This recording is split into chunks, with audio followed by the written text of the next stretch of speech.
What has felt like a pretty short campaign is already almost over. Monday is election day, even as advanced polls have been underway for a while. With us for what might unfold then in the nation's capital, Erin Kelly, CEO of Advanced Symbolics Inc. and keeper of the artificial intelligence pollster known as Polly. Welcome back, Erin. Thanks, Sam. So I guess officially 2 days left. The election is on Monday. Has Polly picked a winner? Yes, absolutely. As of this morning, Polly is calling for a Liberal government. Why is that? Well, there are a lot of issues. We've really started to see the Liberals trending upward all week. It started with the protesters at the hospitals. That is still today the biggest issue, especially in Ontario. But we also see, so if I were to say it's the issue of the protesters, the vaccine passports, this idea that there are two camps here. There are the people who feel that getting vaccinated is a civic duty, and the people who believe they have the right not to be vaccinated. And the Conservatives are seen to be on the wrong side of that issue for the majority of Canadians. Well, Trudeau has said that part of the reason why he called an election during a pandemic was because he was governing with a minority government. So what you see for Monday, is this a minority or majority government? Well, right now, and it's still very much in flux, the momentum is for the Liberals. It's about a 60-40 split. So we're seeing a 62% chance today that it'll be a minority government and a 37% chance that it'll be majority, but that could change easily by Monday. And we could be looking at a majority Liberal government. Erin, is there anything that the Conservative Party can do in the next few days to turn that around?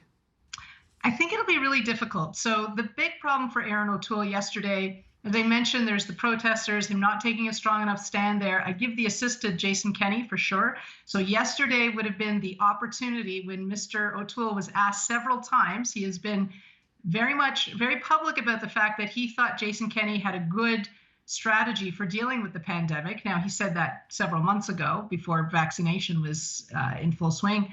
But he was asked yesterday, does he still believe that Jason Kenney has a good strategy? And he refused to walk that back. And so people saw, okay, if we vote for the Conservatives, we are going to be in the same position as Alberta, possibly with a fifth wave. And so I think it'll be hard for him to walk that back now. I mean, he was able to walk back gun control, but that's because people didn't really care that much about gun control. It wasn't a big issue coming into the election. But the pandemic and healthcare and people's lives, that is a big issue. And I think it's hard to walk that back when you refused to do that all day yesterday. I guess the timing, as we know, is everything in an election. Do you think things would have been different if that news in Alberta had broken, say, next week? Oh, if it had broken next week, yes. I think we would have been looking at a much tighter race at this point had it broken next week. And I think they tried to do that. I think Jason Kenney resisted coming out and bringing in these measures for as long as he possibly could. But I think the feedback from the hospital community was that he had to do something before this weekend because they could be running out of bed. So it's really interesting that it's in the end not anything the Liberals said that are causing the election to tip in their favor, but very much a Conservative play. Do you see a scenario where the NDP ends up holding the balance of power? We did earlier in the week, and Polly actually did calculate that there could be about a 10% chance that the Liberals would get fewer seats than the Conservatives, but if they teamed up with the NDP would have enough to prop them up and give them control of the House of Commons. So that's a much lower chance now, seeing that the Liberals are likely going to be able to do it on their own. The People's Party has seen its support go up in this election. Will that translate into seats? It's not, we don't see the seat efficiency for the PPC. So they're definitely going up and they're trending, but it's spread out. And it is having the effect, in some cases, of taking votes away from the Conservatives. We don't see that translating into seats for the People's Party. What about the Greens? How many seats do you see them getting? The Greens, the Greens are still sitting between 0 and 2, 3. They haven't been able to get their campaign off the ground. And I think the challenge for them is that it is a tight race and people are putting their votes into the leading parties. We are seeing, though, a nice surge for the NDP in the prairies, in the West, where they hadn't been doing well before this week. We're That's even seeing in surprising. Why is that? Alberta. This is right down to the Jason Kenney issue. Exactly, the Jason Kenney. Like, this literally happened in the last 48 hours. We saw ridings from the prairies, Alberta, BC, that had been conservative switch to NDP, or in some cases Liberal. There was a lot of criticism for the Liberals for calling this election in the first place. We are in a global pandemic. A lot of people have a lot of issues that they're juggling right now. Has that translated into voter apathy?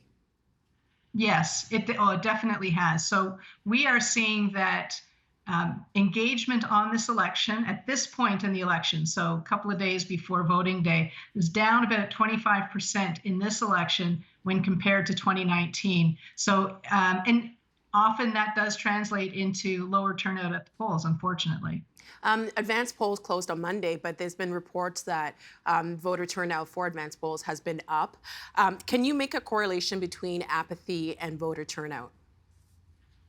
We can often make a correlation between apathy and voter turnout. I think the reason the advanced polls are up are just because that is the group that doesn't want to show up at a polling station during a pandemic.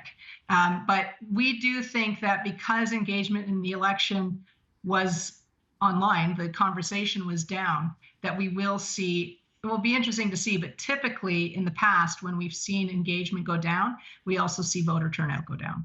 There's been a lot of protests this past week, and even just since the election was called, and protesters in front of hospitals, and also on Trudeau's campaign. Has that served to energize the electorate at all? I don't know that it's energized the electorate, because we aren't seeing engagement go up, but we definitely have seen it focus this campaign. This was a campaign that had no focus in the beginning. It was, we're having an election because the Prime Minister says we need one, but we weren't sure what the issue was. So that allowed the events of the actions of the protesters to really take center stage and make this election about vaccination, freedom to not get vaccinated versus civic duty to get vaccinated. It was actually the protesters that defined this campaign. I think the Conservatives tried to make it about cost of living and the economy, and that did get attention for a while, but it kept coming back increasingly as we got closer to Election Day about vaccination, libertarianism, and that became the focus of the campaign.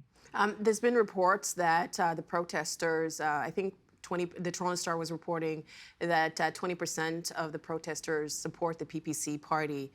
And this week, I think this Friday, one of the papers has a mock-up of Maxime Bernier with a crown, and Trudeau is sitting in a chair, and I guess he's literally crowning him. I guess the implication is that if people do vote for the People's Party, that they're essentially keeping Trudeau in the seat. How do you see that translating to people who would maybe vote for the Conservatives? Well, to be honest, I mean, as much as Maxime Bernier has gotten a lot of attention, I think the Conservatives have to take quite a bit of blame for their own fall here, because we are really seeing that the momentum really turned when Erin O'Toole refused to walk back his comments on Jason Kenney and refused to take a stronger stand with some of these protesters. I mean, when he's asked several times, what do you believe in? He wants to say, well, I believe in vaccination, but I also think that contact tracing and getting tested is good enough. And we're seeing in Alberta that that's not working so well. So I think it's a combination of things. Really, what has benefited the Liberals is that they've been unequivocal on this issue. They want people to get vaccinated. They are putting in programs to incent people to get vaccinated. They're not kind of spreading out, well, let's do testing, let's do this. They believe that vaccination is the way to go. And the Conservatives have not been clear enough on that is their policy. And I think that's really what we're seeing, is that's really what's bringing down the Conservatives. The hardcore, yes, they are going to Maxime Bernier. These are folks that, they don't like the back and forth from Erin O'Toole. So he is losing about probably 5% of his support to that. but he still could have won a minority government by being more pro-vaccine than he was. I want to switch gears a little bit and talk about some of the issues. For a lot of younger voters, canvassing has played a big role in voter turnout for them. Obviously, because of the pandemic, they haven't been able to do that. Were the parties talking about issues that resonated for Generation Z, the 18 to 25-year-olds in this election? Yeah, that's a really good point. We saw the lowest engagement for this campaign has been in the group that's 18 to 25. And when we looked at the issues that were important to them, what were they talking about? Their issues were, they were really interested in diversity, race issues, climate, and less so, they were interested in pharmacare, interestingly enough. Not interested in pharmacare. These were issues that were older people. So daycare, cost of living, housing really appealed to that 35 to 55 group. And the younger group, the younger group was also really interested in mental health issues. And while the Conservatives raised that, it didn't really become a campaign issue. So the issues that were important to young people did not get the attention in the campaign that would have been required to get them engaged. And we definitely think that there will be a lower turnout in that group. Every vote counts, and I guess for that age group, you kind of want to get them into the fold early. Can Polly get a sense of why the parties kind of shied away from talking about those issues during this election? It's hard to say. I mean, I think the Conservatives typically aim for an older age group. So, and we see that. We see that in our data that the older you are, the more likely you are to vote Conservative. So the Conservatives probably wanted to keep it on the economy and cost of living and things that appeal to their base. It's hard for me to understand why the NDP and the Liberals did not try to go after that youth vote more. I mean, Justin Trudeau certainly did that the first time he ran in 2015. And it seemed to me that is a great segment for Jagmeet Singh to latch onto, especially because they are really interested in issues of race and racism and diversity. And he was the candidate best able to talk to that credibly. But he didn't make that the focus of his campaign. And I think that's a real miss. And I think something that that the party should really think about in the next election. We've been hearing a lot of conversations about the debates, the formats, and maybe not them being able to offer the information that the public needs to know to make an informed vote. Are there any other issues that Polly picked up that were ignored during this election that are important for the public? There were a lot of issues. Like when you look at what the focus of the campaign, very short-term issues. Well, hopefully the pandemic is, short-term perhaps. What we didn't see in this campaign were the things that will affect Canada long-term: the national debt, the economy. We did get some dialogue on inflation, but no real kind of policies. And these are and systemic racism, climate change. These are things that will affect Canada in the long term. Protesters, Jason Kenney. Presumably these are short-term things, but they're having an outsized influence in how people vote in this election. Was there anything that the media focused on that maybe we spent too much time? Well, I think the media focuses on the things that are current and have broken in the last 24 to 48 hours. And that's obviously been, the PPC and the protesters have done a great job keeping the focus of this on them. And that's because every day is a new issue there. And so that's what the media tends to focus on, things that are new. Things that are longer term, it's harder to find an angle to keep people's interest. And so I think it really was up to the parties to give us something interesting to talk about vis-a-vis cost of living. I mean, the proposals that were out there, the media did focus on them. Let's look at the loans that the government is giving for affordable housing, and they showed that it really actually wasn't helping to make houses affordable. So the parties have to give the media and the public something to think about. And too often their platforms are too vague and too they're vague. And so it's hard to get dialogue going on a vague promise. This summer, there was so much news happening, but one of the most heartbreaking things that happened in this country is the discovery of the unmarked graves of Indigenous children at former residential schools. We haven't really been hearing too much about that during this election cycle. To what extent did that still resonate with people? Do people want to hear more about that during this election? Yeah, they do. We definitely saw and I put the murdered Indigenous children in that racism category. Racism was always consistently in the top 10 when we looked at issues that people were discussing in this election. And it astounds me that really, when Erin O'Toole was asked by a reporter at one point in the campaign, why is racism not even in your platform? I mean, you have subsidies for buying puppies from the pound, and you have gun control, which was never even close to being in the top 20 in your platform, but you don't have anything about racism. And he just kind of said, well, racism, it's an issue for me, it's important. The problem that we saw is the minute that came up, and a lot of Canadians were really interested in that, but we saw probably, from the Conservative camp, people reminding people of brown face, et cetera. So because the Liberals don't have a great history on this, they weren't able to take up that discussion. I think they were afraid, they stayed away from it. And I don't know why the NDP didn't do more with that, because their base in particular was really interested in that topic. And I think that was the saddest part of this campaign for me, that was not addressed. That's really surprising to hear that this was important to the public, because you would think that maybe they're shying away from it because they know that the public doesn't really want to talk about it. So why the disconnect? If this is important to the public, we're in an election, why the disconnect between the politicians? I totally get your point with Trudeau, but what about the other parties? Well, it's, that is the big question. And a lot of Canadians are asking that. Why did the Conservatives not put this in their platform? Why are the Conservatives shying away from this? I don't know that Erin O'Toole has a history. Now, maybe they do. Maybe there is a reason. And when you don't have it in your platform, it invites people to come up with their own answers. And it led people to think, well, this was one of the things, like there's always this underlying fear in the population that the Conservatives are socially conservative. And that was the reason why they didn't put it in their platform, because it didn't matter to them as a party. And Erin O'Toole never did really address that. So he leaves it to the population to discuss it amongst themselves on social media, which they definitely did do. And for the NDP, I really don't know. I mean, I think that's a good question for Jagmeet Singh. Why has he not made this more of an issue? He, of all people, and certainly in the last election, he talked about his own experience as a racialized Canadian, being a victim of systemic racism.